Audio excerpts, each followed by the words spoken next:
सेवत सतत सकल सुखकारिणी सेवत सतत सकल सुखकारिणी सुमहो सती हरि चरित गालिनी आरती अति पावन पुराणी विषय विलास विमोह विनाशिनी विषय विलास विमोह विनाशिनी विमल विराग विवेक विकासिनी विमल विराग विवेक परमात्मा ज्ञान की आरती अति पावन पुराण की परमहंस मुनि मन उल्लासिनी परमहंस मुनि मन उल्लासिनी रसिक प्रेम सुधा कथा के जन प्रिय सुजान की कथा के जन प्रिय सुजान की आरती अति पावन पुराण की धर्म भक्ति ज्ञान खान के धर्म भक्ति ज्ञान खान ये दीर्घान प्रचरन् त्रिशिखास्तानेकं केवलं चाकुलेयं ध्रुवपदमप्यातो यत्र पातो ध्रुवोऽयं सकल कुशल पात्रं ब्रह्मपुत्रं नतास्मि। गुरुर्ब्रह्मा गुरुर्विष्णु गुरुर्देवो महेश्वरः गुरुर्साक्षात् परब्रह्म तस्मै श्री गुरुवे नमः। जय जय श्री राधा रमण जय जय नवल किशोर जय गोपी चित चोर प्रभु जय जय माखन चोर। आए हो तो प्रेम से और लो हरि का नाम सब भक्तों को इस दास की जय जय राधे श्याम जय जय सीताराम। परम परात्पर अखिलेश्वरी अकारण करुणा वर्णालो भक्तवांछित कल्पतरु तड़ित विनिंदित पीताम्बरधारी बनवारी की वांगमयी मूर्ति प्रतिमयी मूर्ति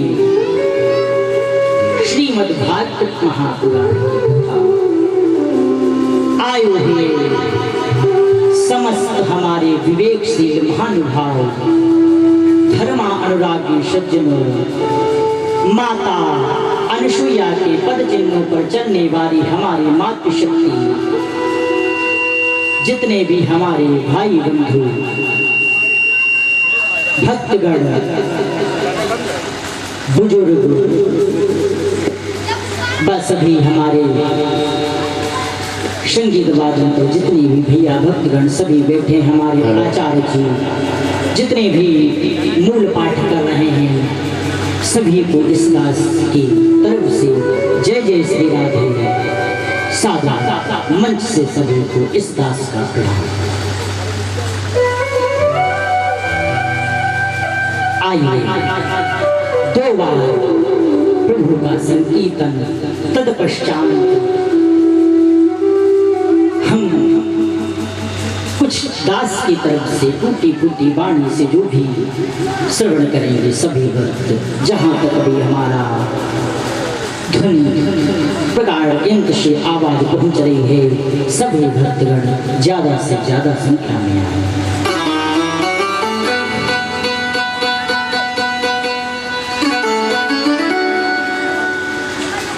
जय जय गणपति देवा तेरी संत करे सेवा जय देवा तेरी संत करे सेवा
बोले भागवत महापुराण की जय हो।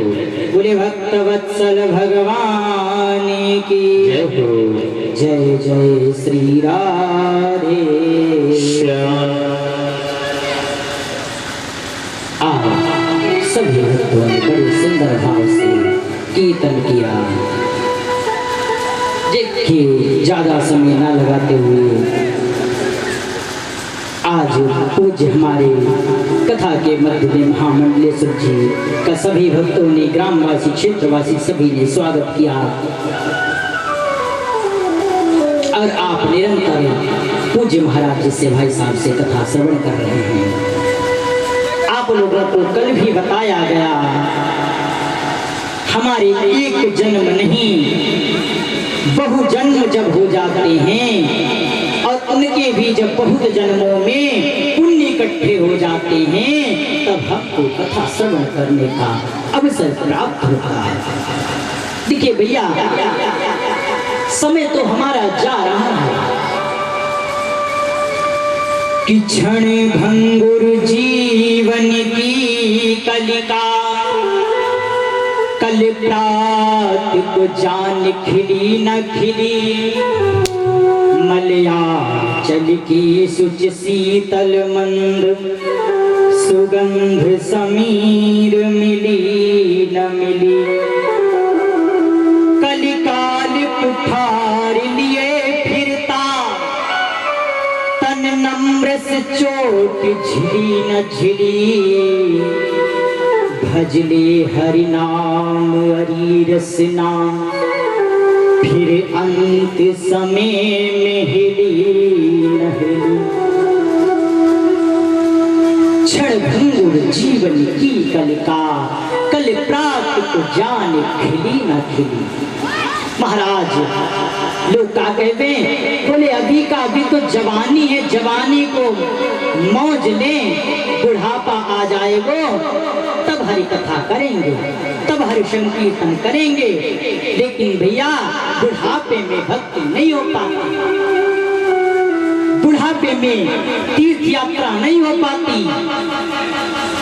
तीर्थ यात्रा जो करनी है, जो भक्ति करनी है वो हम जवानी में ही कर सकते हैं।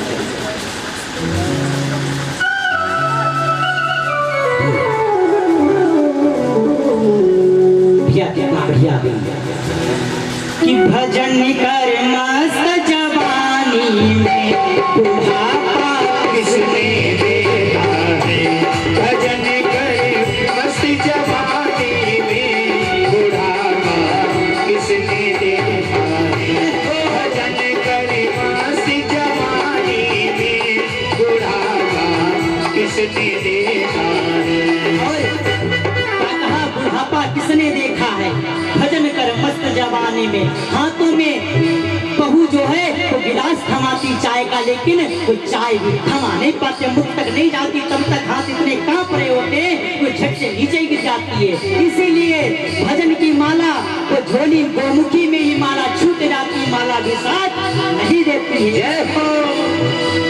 भजन कर मस्त जवानी में बुढ़ापा किसने देखा है, भजन कर मस्त जवानी में बुढ़ापा किसने देखा है। और बुढ़ापे में क्या होगा, कान से बहरे हो जाओगे, कान से बहरे हो जाओगे।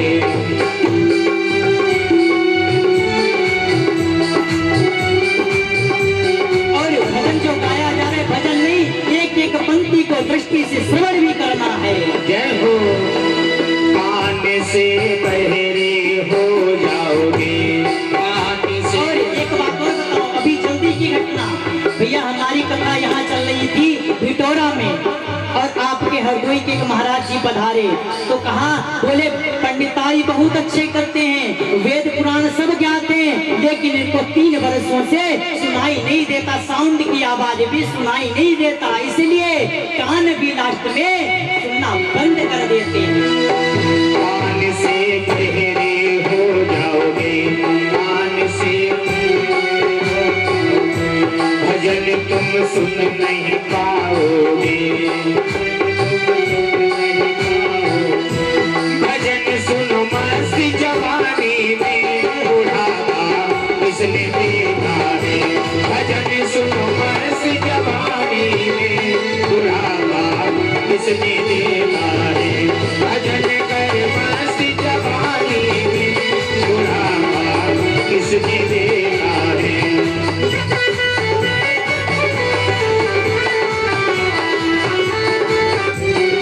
और क्या होगा, आंख से अंधे हो जाओगे।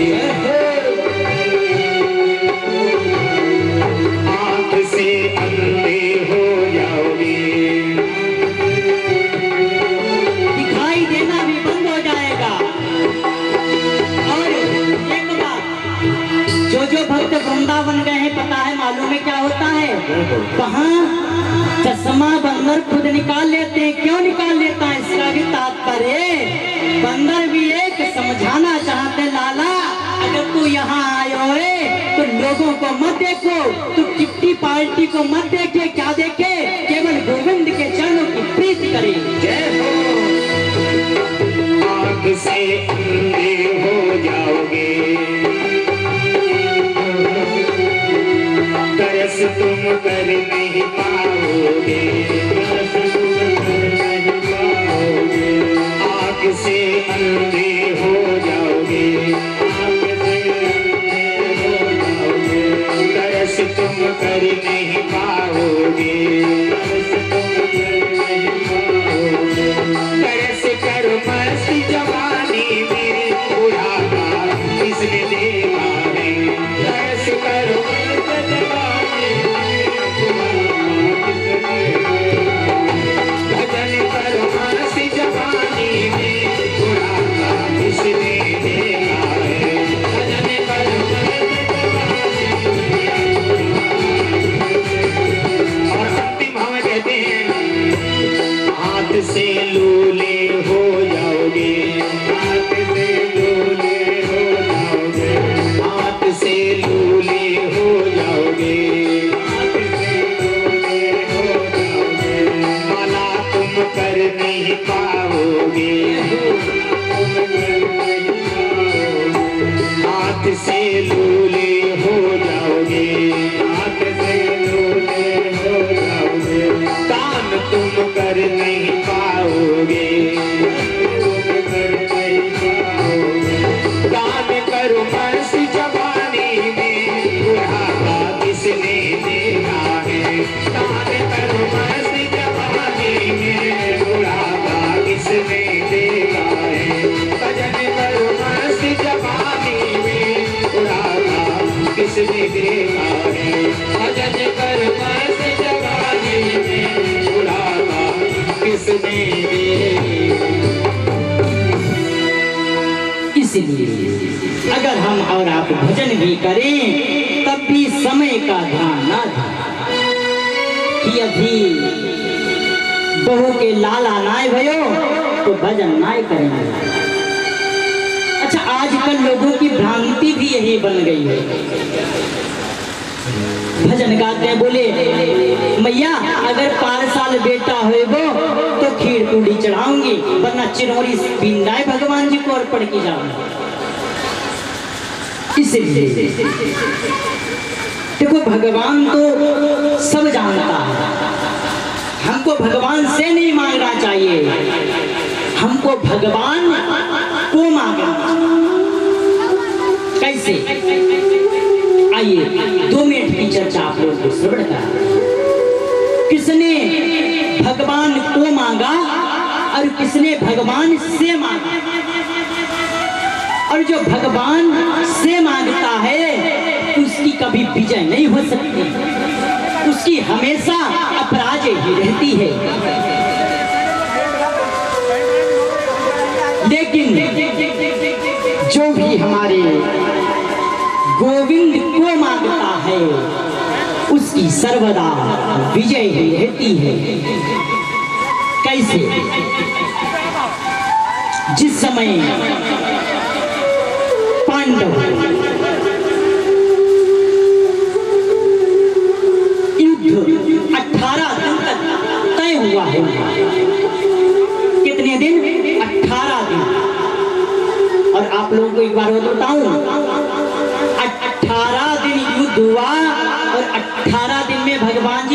मुस्कुराए कितनी जगह, किसी को मालूम है कितनी जगह ठाकुर जी मुस्कुराए? 18 दिन युद्ध में ठाकुर जी हमारे 14 बार मुस्कुराए, और जहां जहां मुस्कुराए वहां वहां दुष्टों का सफाया हो गया। जहां जहां मुस्कुरा दिया।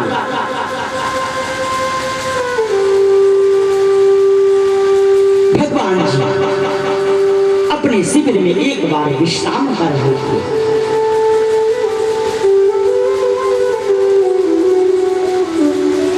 अच्छा, एक होता है सोना और एक होता है सोने का नाटक करना।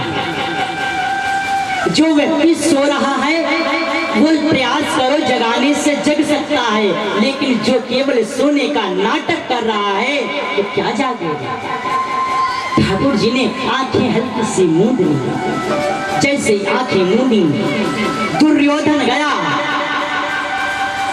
अरे ठाकुर जी बैठे हैं, विश्राम कर रहे हैं। चलो मैं तो इनसे बड़ा हूं, इनके सर की तरफ बैठता, इनकी सर की तरफ बैठता। अर्जुन, थोड़ी देर के बाद अर्जुन गए। जैसे ही अर्जुन गए तो अर्जुन तो ठाकुर जी को गुरु जी मानते हैं, तो चरणों की तरफ बैठे। जैसे अर्जुन बैठे ठाकुर जी ने आंखें खोल दी। कहो, अरे अर्जुन आओ आओ, कैसे आना हुआ?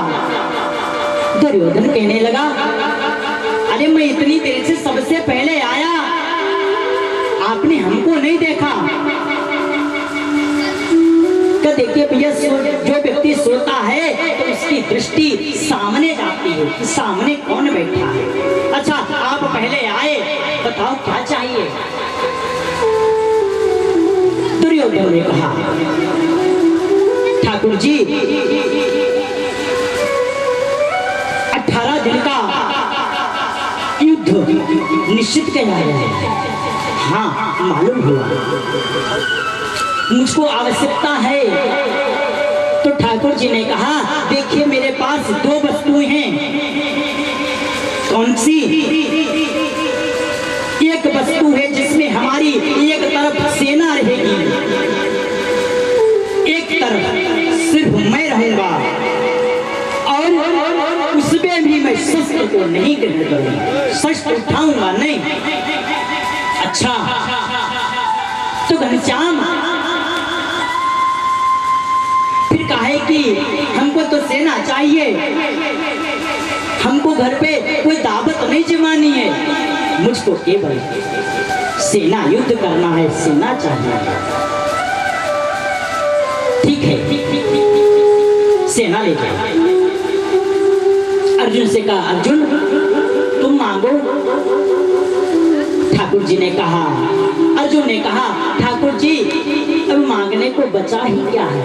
आपके पास 2 वस्तुएं थी और दोनों आपने, एक तो दुर्योधन को दे दी सेना, अब आप ही तो बचे हो और मैं आपको ही मांगता हूं। अर्जुन, आपने सुना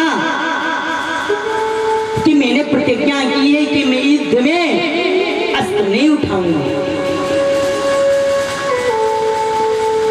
ठाकुर जी, अस्त्र की कोई आवश्यकता नहीं, आप ही बस, आपसे सब सफल हो जाएगा।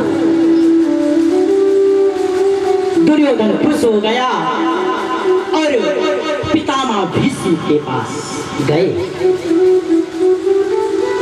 उस समय पितामह भीष्म के पास जैसे ही गया, कामे आज बहुत खुश हूँ, आज ठाकुर जी से कुछ मांग के लाया हूँ। क्या मांग के लाए हो? कहा कि मैं उनको छोड़कर सब मांग लाया उनसे। पितामह भीष्म कहने लगे, तो आप अग्नि वहीं छोड़ के आए और अग्नि के ऊपर जो राख होती है वो आप सिर्फ लाए हो। अच्छा, कोई बात नहीं, सेना है, लेकिन महाराज जी आप बताओ कि हमारे सैनिकों में युद्ध कितने कितने दिन कौन कौन लड़ सकता है?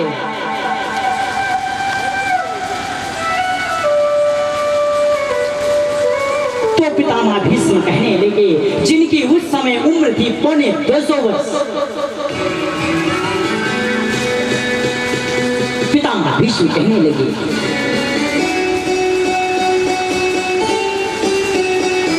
कि जो मैं आपन तेज समारो 5 दिवस बाद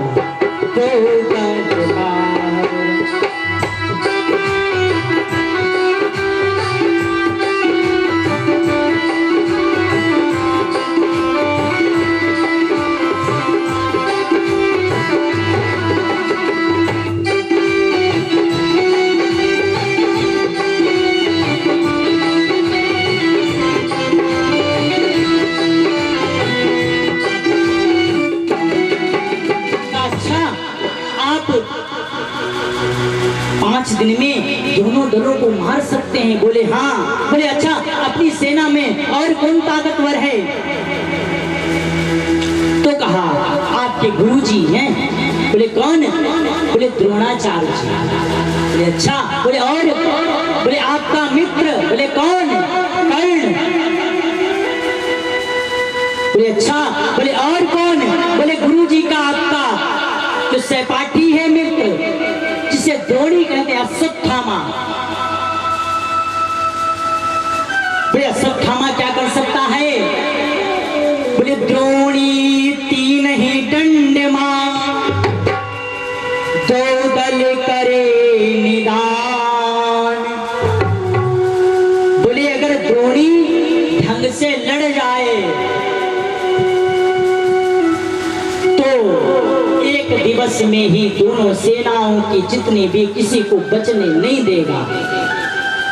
बोले अच्छा। बोले और कौन? बोले ये तो अपने हो गए। बोले उधर की सेना में, पांडवों की सेना में कौन बढ़िया ताकतवर है? बोले हमारी नजर में पितामह भीष्म कहने लगे एक ही है। बोले कौन? बोले अर्जुन।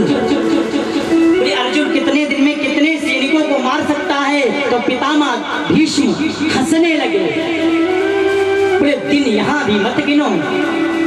बोले क्यों? बोले कान खोल के ध्यान से सुनो, ढंग से। बोले द्रोणी 3 ही दंड मां 2 दल करे निदान। बोले अर्जुन पल लागे, अर्जुन पले छुए न तुझो।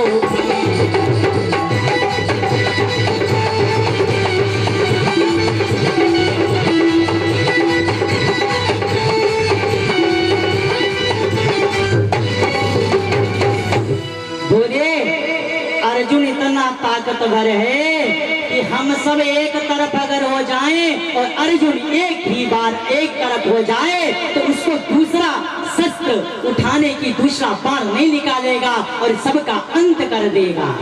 अच्छा, इधर तो पितामह भीष्म एक एक पर पूछ रहे थे कौन कितने दिन लड़ेगा, और उधर हमारे गोविंद पूछ रहे हैं भीम भैया आप कितनी दिन लड़ोगे। नकुल सहदेव अर्जुन सभी से बारी बारी से पूछ रहे हैं। और तब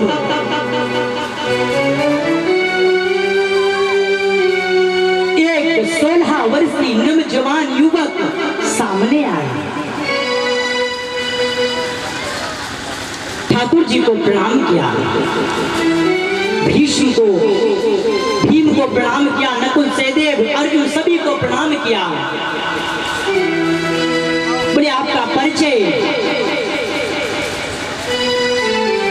कि कौन है? 16 वर्षीय नौजवान जिसके तरकस में सिर्फ 3 बाण।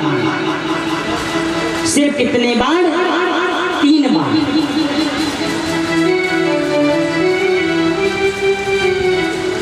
बोले बाबा मैं युद्ध में। ये कौन है? घटोत्कच का बालक है, परबरी।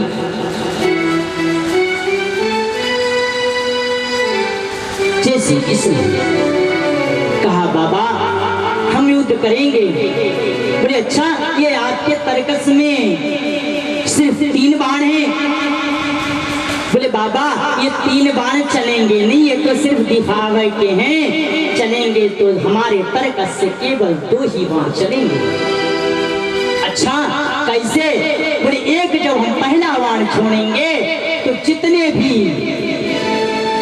व्यक्तियों के मर्म स्थान हैं उनको वो देखेगा, जानेगा, और दूसरे बाण में सबका एक ही बार में अंत कर देगा। ठाकुर जी ने सोचा अच्छा, ठाकुर जी कहा परिचय तो लूं, वाकई ऐसा है। ठाकुर जी ने कहा अच्छा मेरे मर्म स्थान को बताओ कहाँ है। आप लोग जानते ठाकुर जी का मर्म स्थान कहाँ है? हमारे गोविंद का मर्म स्थान है चरणों में। जैसे ही उस युवक ने अपने तर्कस से बाण को खींचा और चलाया, चारों ओर को बाण गया और ठाकुर जी के चरणों को सहलाने लगा। जैसे ही ठाकुर जी के चरणों को सहलाने लगा, वाह इतनी ताकत! बोले हाँ।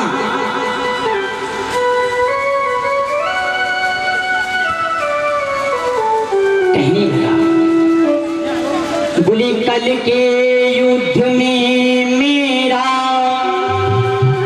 झंडा गड़ा होगा और मोती का भी ये मुख हमसे बुढ़ा होगा।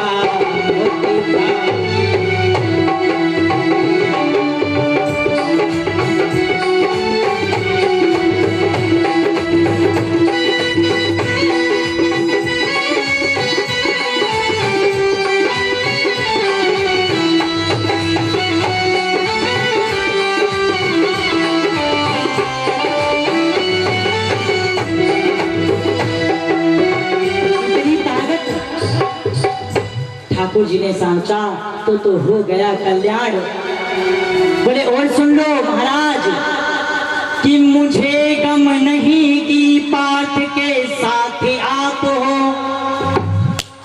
हमारे बाबा अर्जुन और उनके साथी पाठ हो आप, लेकिन मुझे ये गम नहीं कि आप उनके साथ हो।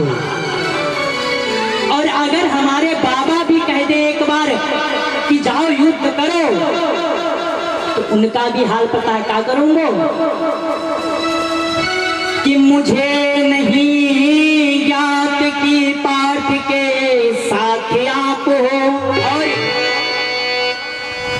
आपका भी ये रथ हमसे उड़ा होगा।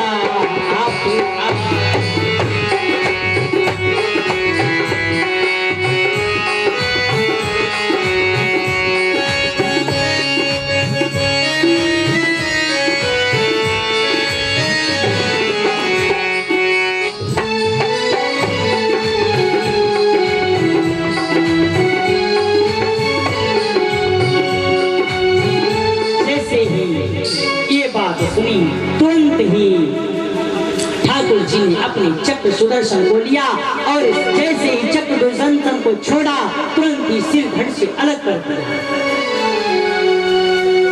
अरे महाराज मेरा सिर क्यों अलग कर दिया? नहीं नहीं ऐसे नहीं, इसलिए मारा क्योंकि एक इसने प्रतिज्ञा कर ली थी। क्या? बोले जहां युद्ध होता होगा और जिस युद्ध में पार्टी जो हारेगी उसी का साथ निभाऊंगा। ठाकुर जी ने कहने लगे तो कौरव भी हारेंगे, इसीलिए ठाकुर जी ने सर को काट दिया। दिन युद्ध चला, कौरव सब कोई कौरव में नहीं बचा। कथा को ले जाना है, ठाकुर जी का जन्मोत्सव भी मनाना है और महाराज जी के द्वारा आपको ये भी बताया गया होगा कि आज की प्रसादी में प्रसाद बटेगा भी और प्रसाद बटेगा। पंचम स्कंद है जब आप यहाँ और आप प्रवेश करेंगे। महाराज जी के द्वारा आप लोगों ने बड़ी ही दुख की चर्चा को श्रवण किया है। इन्हीं के वंश में में एक दुष्ट आया और वेणु।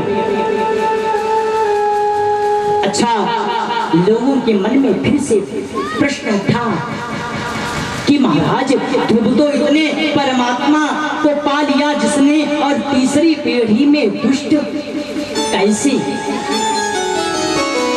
ध्रुव की माता का क्या नाम है? सुनीता। और सुनीता की माता पिता क्या क्या नाम था? अधर्म। अधर्म की बेटी है सुनीता माता का नाम। सुनीता की माता का नाम था सुनीता। तब इन्होंने कहा कि तीसरी पीढ़ी जब आएगी तो अपना रंग अवश्य दिखाएगी। इसलिए हमारे बुजुर्ग कभी कभी कहते हैं कि लाला कैसे है? बोले नाना को पर गए हो। बोले इसमें कुछ कुछ गुण नाना के दिख रहे हैं। जैसे आपको हम ही स्वयं प्रमाण है। हमारे नाना जी आप लोग जानते होंगे, आज से अब तो वृद्ध हो चुके हैं। बाबा विश्वनाथ मंदिर बड़ा प्रख्यात था। उस समय हमारे नाना जी वहाँ के मेन पुजारी थे। इस समय मामा जी, तो उनकी ही संगत से पहले हमारे बड़े भ्राता सिंह गए गुरुकुल में। उसके बाद दास का भी मन हुआ तो गुरुकुल में गए। इनके चरित्र आगे हुए। इनके ही भाई हैं जिनका नाम है प्रियव्रत। प्रिय माने अच्छा, व्रत माने संकल्प। जिसके जीवन में जिसने भी सुंदर संकल्प को धारण कर लिया उसी का नाम है प्रियव्रत। व्रत का अर्थ ये नहीं है कि लाला आज तो एकादशी है। एकादशी भी पड़ी थी, पद्मिनी एकादशी। क्या करूं? बड़े कुंटू की बढ़िया सी पूरी बनाओ और आलू का जो भी बनाते हैं, रायता कह लो या झोल कह लो, वो बनाओ। व्रत है आज तो। बहू सुन रही है, आज बढ़िया मेवा हमारे फ्रिज में लगा दियो, कल मेरो एकादशी को व्रत है। महाराज व्रत इसे नहीं कहते हैं। 4 बार पूड़ी खा ली, 10 बार अन्न बोकर ड्राई फ्रूट खा लिए, फ्रूट खा लिए, मिष्ठान नैवेद्य अथवा अन्य अन्य सब खा लिए, आहा चक पेट हो गए हो। ये व्रत नहीं है। जिसने भी जीवन में अपने उतार लिया कि आज के बाद कभी भी झूठ नहीं बोलूंगा, ये व्रत है। जिसने भी ये अपना लिया कि आज के बाद भी किसी से ईर्ष्या नहीं करूंगा, द्वेष नहीं करूंगा, वो व्रत है।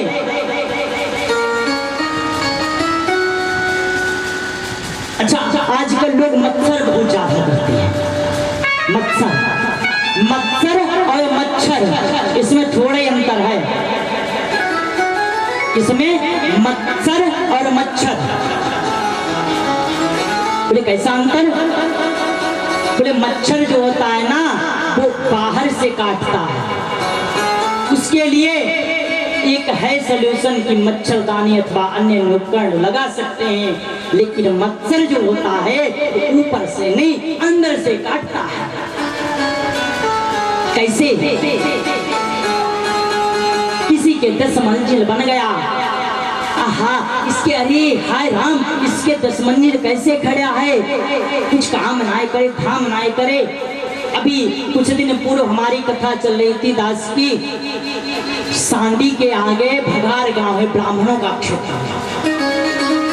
ये गर्रा जी ही निकली है, वहां पर नदी है, बिल्कुल तट पे है गांव बसा। तो वहां कोई ना कोई अनुष्ठान चलते रहते हैं हमेशा। तो चल रहे थे तो एक उस गांव के प्रधान जी थे, वो भी दीक्षित ही थे। तो उनके 3-4 बंगले खड़े थे। तो लोग यही कहते कि महाराज जी रात को ये नोटों की मशीन को लगाते हैं और जितने इच्छा होती है वो छाप लेते हैं। क्या है? ईर्ष्या है, उनकी मेहनत को नहीं देते। इन्हीं के वंश में महाराज हुए ऋषभ देव जी के अन्य बेटे हुए, संतान हुए। ऋषभ देव जी ने मन में सोचा, अपने बच्चों को बुलाया दिया।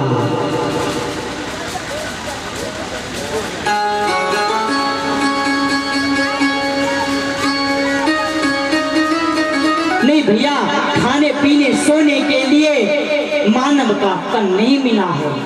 बड़े भाग्य मानुष तनु बाबा, बड़े जब हमारे भाग्य उदय होते हैं तब हमको मनुष्य का जन्म प्राप्त होता है। उसमें भी भागवत रूपी अमृत पान हो रहा है। ये हमारा कम सौभाग्य नहीं है। मनुष्य का केवल जन्म मिला है कि हरि का गुण गाया जाए। ऋषभ देव जी ने पुत्रों को कहा कि केवल संकीर्तन करो, अपने अपने धर्मों का भी पालन करो। और आज ऋषभ देव जी महाराज जंगल में तप करने के लिए चले गए। और जैसे जंगल में तप करने के लिए चले गए तब वहां लोगों की भीड़ें इकट्ठी होने लगी। किसी ने कोई माता आई, बाबा मेरे बहू के बेटा नाय भय हुए, कहा करो। बोले बाबा जी तो संत थे, कुछ उठाया झोली में डाल दिया, जा बेटी तेरा कल्याण हो, संतान हो गई। अरे बाबा जी की तो जय जयकार होने लगी। बाबा जी ने क्या अच्छा आए थे हरि भजन को, उठन लगे कपास। अरे मैं तो भजन को आया था और आज जितनी 100 माला भी करता था वो भी मेरी माला पूर्ण नहीं हो पा रही है, क्या करूं? तब कहा अच्छा हम लोग क्या करते हैं, जितना हम अपने को सजाएंगे, बढ़िया चंदन बढ़िया कपड़े पहनेंगे, उसमें क्या होता है व्यक्ति आकर्षित होता है। और जहां व्यक्ति आकर्षित होने लगेगा वहां हम उतना ही ठाकुर जी से दूर जाते रहेंगे। और जितना हम लोगों से कम बोलेंगे, कम आकर्षित होंगे, उतना ही ठाकुर जी में हमारी प्रीति बढ़ती चली जाएगी। इसीलिए ज्यादा सजावट का न करें। जैसे हैं गोस्वामी तुलसीदास बाबा भी कहते हैं कि निर्मल मन जन सो मोहि पावा, मोहे कपट छल क्षेत्र न भावा। निर्मल मन जना सो मोहि पावा, निर्मल मन जना सो मोहि पावा, मोहि कपट छल क्षेत्र न भावा, मोहि कपट छल क्षेत्र न भावा। जैसे हम ठाकुर जी को अर्पण हो जाए, गंदे संदे ठाकुर जी बस नहीं देखते, ठाकुर जी जाति बिरादरी नहीं देखते, ठाकुर जी सिर्फ देखते हैं तो केवल मन देखते हैं। मन हमारा साफ हो जाए। किसी संत ने कहा, बोले मन की तरंग मार लो। बोले भजन की भी आवश्यकता ज्यादा नहीं है, लेकिन क्या करना, बोले टिप्टी पार्टी में ज्यादा खाना नहीं चाहिए। आजकल तो क्या कहें महाराज, हम देखते हैं वृंदावन में अभी मूल भागवत गोवर्धन के आगे सौंक है, गोवर्धन के आगे 10 किलोमीटर आगे सौंक, वहाँ इस दास की कृपा हुई तो वहाँ भागवत मूल प्राण की कथा हुई। तो वहाँ देख रहे थे भक्तगण परिक्रमा लगा रहे थे, तो क्या देख रहे थे कि एक डोलची में ठाकुर जी को रखे थे और दूसरे हाथ से बढ़िया बिस्किट खा रहे थे। और वही पैकेट जो था वो परिक्रमा में डाल रहे थे। क्या है ये, ऐसा अन्न मन को विकृत करता है। हमको वही पाना चाहिए जो हमारे ठाकुर जी ग्रहण करते हैं। इनके सबसे छोटे बेटे हैं जिनका नाम है भरत। भरत के कुछ बात समझ में आ गई। ये षष्ठ स्कंद की, पंचम षष्ठ स्कंद की कथा, पंचम स्कंद की कथा तो चल रही है। और जैसे इनके पुत्र हुए इन्होंने भी घर को त्याग दिया, वन में चले गए। एक मृगी जैसे ही गंगा स्नान गंडकी नदी के पास जब तब करते थे और गंडकी नदी में जैसे जब करते थे, गायत्री जब करते थे, उसी समय एक शेर ने जोर से दहाड़ को लगाया और जैसे शेर ने जोर से दहाड़ को लगाया वैसे ही मृगी की जाओ वृषभ था वो जल में छूट गया और मृगी तड़पते हुए समाप्त हो। जैसे ही मृगी समाप्त हुई, मृगी के बच्चे में को ले लिया। अच्छा, बच्चे को बचाना तो धर्म है, लेकिन प्रीति करना धर्म नहीं है। अब तो जहाँ उठते बैठते सोते उस समय मृगी जहाँ गायत्री जपते थे उस समय वहाँ मृगी के बच्चे का नाम ही जपने लगे। माला छूट गई। आखिर में अंतगत्वा ये हुआ कि मृगी के बच्चा ही बनना पड़ा, लेकिन भगवान की कृपा से किस्मत रहा ये जन्म, दूसरा जन्म फिर मिला बच्चे का। तो सब बच्चे जितने थे वो हरी घास को खाता, ये सूखी गाय को घास को खाते। दूसरा जन्म एक बार जंगल में आग लगी और जैसे ही जंगल में आग लगी तो वो बच्चा वहीं रहा और भरत जी ने अपने प्राण कर दिए। तीसरे जन्म एक ब्राह्मण के घर हुआ और ब्राह्मण बालक बना, बड़ा ही तेजस्वी था, बड़ा ही यशस्वी था। दिवामर देवता ने सोचा कि ये तो हमारे कुल को बढ़ाएगा, ये तो नाम को बढ़ाएगा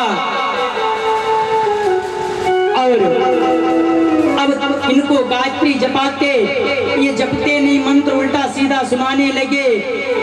घर वालों ने निकाल दिया कि जा तू तो जड़ हो जा, तू तो बिल्कुल जड़ है, इसलिए इनका नाम पड़ गया जड़ भरत। जैसे जड़ भरत नाम पड़ा, इसे कहा अच्छा खेत पर निकल जाओ, खेत की रखवाली करो। और जैसे ही इनको दोनों जन्मों की बात याद रही, अब ये खेत पर गए और जितने भी पक्षी कौवे होते सबसे कहते कि अच्छा, दूसरे खेत से भगाते, अपने खेत में बैठाते और कहते कि राम जी की चिड़िया राम जी के खेत खाओ रे चिड़ियों भर भर फिरे। राम जी की चिड़िया राम जी क्या खेत खाओ रे चिड़ियों भर भर के।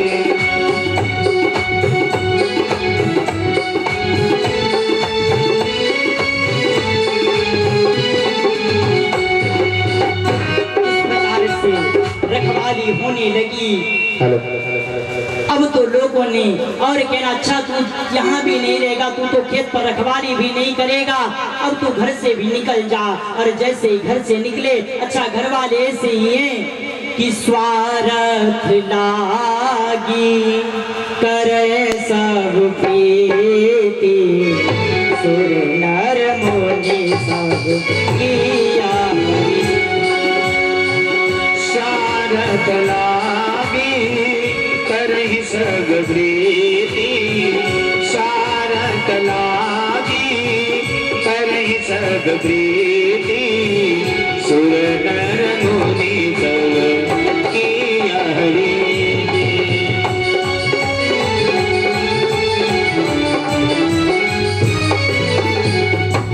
बोले भक्तवत्सल भगवान की जय हो। भागवत महापुराण की जय हो। यहीं से हमारे व्यास पूज्य महाराज मेरा निवेदन यही है, आप जितने भी यार लोग खड़े हैं आप सभी लोग यथा स्थान पर बैठ जाएंगे।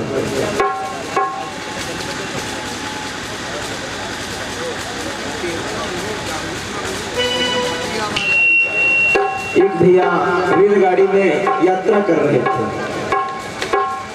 भीड़ कुछ ज्यादा थी डिब्बे में, तो मन में आया कि कहीं अगर खड़े होने की जगह मिल जाए तो बहुत अच्छी बात।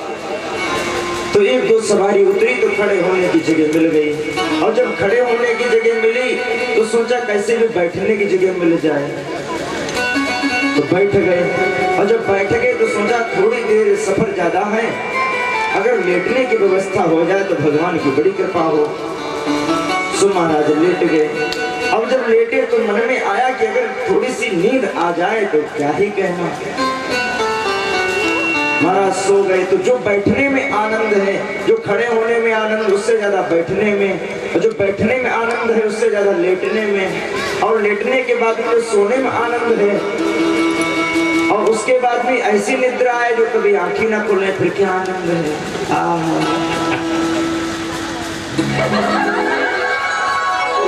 भैया इसीलिए बैठ कर सुनो, क्या पता वही आनंद मिल जाए। इसीलिए जैसी जहां व्यवस्था उचित मिल रही है उसका आनंद लो। प्रेम स्वरूप भक्त वत्सल भगवान की जय हो। नारायणं नमस्कृत्य नरं चैव नरोत्तमं देवीं सरस्वतीं व्यासं ततो जयमुदीरये। मंदारमाला कुलितालिकायै कपालमालाङ्कितशेखराय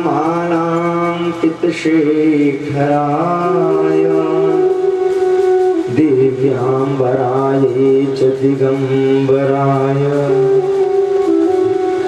नमः शिवाय च नमः शिवाय। गुरुर्ब्रह्मा गुरुर्विष्णु गुरुर्देवो महेश्वरः गुरुः साक्षात् परब्रह्म तस्मै श्री गुरवे नमः। आए हो तो प्रेम से लो हरि को नाम, आप सभी भक्तन को मेरी जय जय राधे श्याम। आइए बड़े भाव से हम आप सब 2 बार भगवान नाम संकीर्तन करेंगे।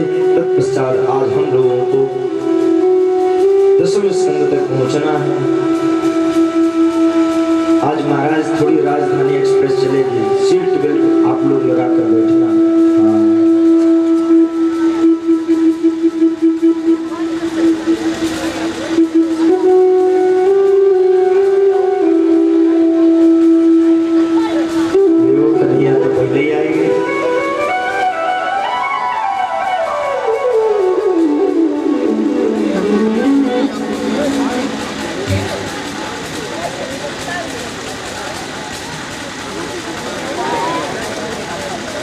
कि पार करेंगे नैया, पार करेंगे नैया, भजमन कृष्ण कन्हैया।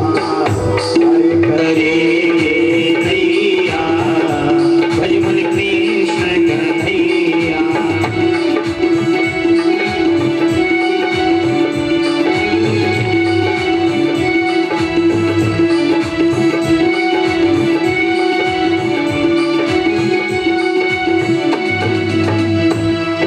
करेंगे नैया, हर करेंगे नैया, भज कृष्ण कन्हैया। पार करेंगे नैया, भज मन कृष्ण कन्हैया। पार करेंगे नैया, भज मन कृष्ण कन्हैया।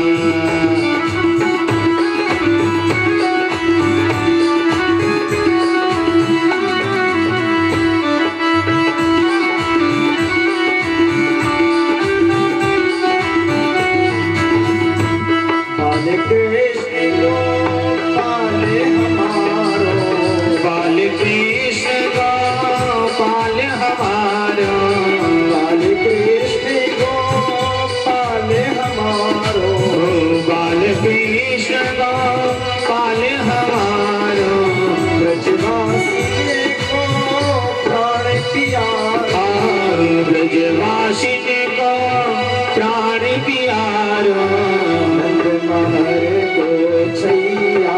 जय जय कृष्ण कन्हैया। पार करेंगे करो नैया, भजमन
कृष्ण लाल की जय हो।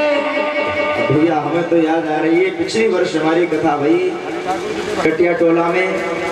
तो जैसे ही प्रथम दिवस की कथा भई, चौमास का महीना था, वर्षात का महीना, लेकिन हमारे वहाँ के भक्त इतने प्यारे थे, सबने छतरी लगाकर कथा सुनी। आज तो खाली फुहार गिर रही है, वहाँ तो मोटी मोटी बूंद पड़ रही थी।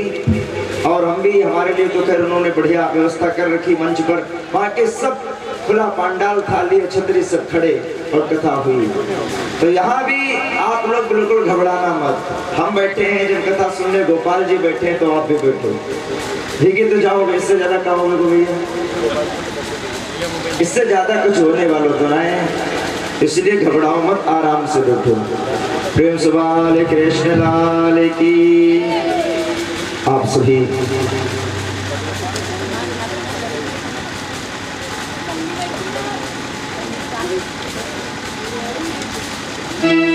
जो भी भाई बंधु, माताएं बहनें, सभी को मेरा जय श्री राधे, जय श्री श्याम, सीताराम।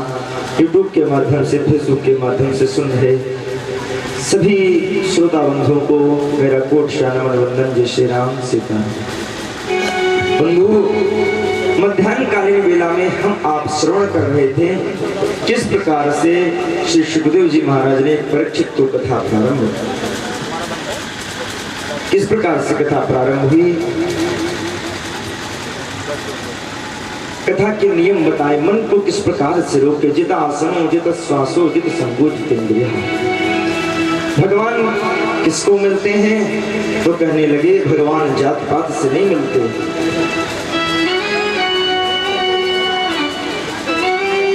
तब परीक्षित ने कहा अगर जात पात से नहीं मिलते तो आप ऐसा कोई उदाहरण सुनाएं।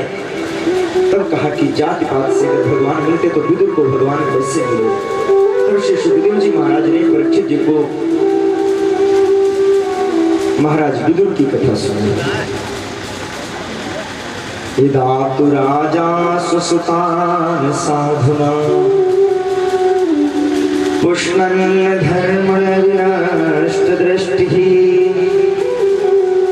राजन, पांडवों के साथ जब कौरव अन्याय कर रहे थे, लाक्षागृह में उनको जलाने का षड्यंत्र रचा जा रहा था। अब आप लोग कथा में चलो पानी भूल जाओ और व्यवस्थाएं जो हैं उनको भूलो, कथा में आ जाओ। सुखदेव कहते हैं परीक्षित उस समय की बात है जब कौरव पांडवों के साथ में अन्याय कर रहे थे, उन्हें लाक्षागृह में जलाने का षड्यंत्र रचा जा रहा था। कौरवों के मंत्री हैं विदुर जी महाराज। विदुर जी महाराज धृतराष्ट्र के पास गए, कहने लगे राजन आप अपने पुत्रों को क्यों नहीं समझाते।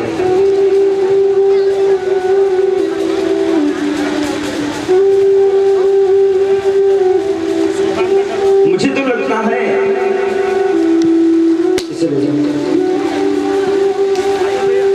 कि आपके बाहर के नेत्र तो नहीं है, लेकिन अंदर के भी नेत्र चक्षु समाप्त हो चुके हैं। ज्ञान वैराग्य रूपी जो आपके अंदर के चक्षु हैं, मुझे लगता है वो भी समाप्त हो चुके हैं।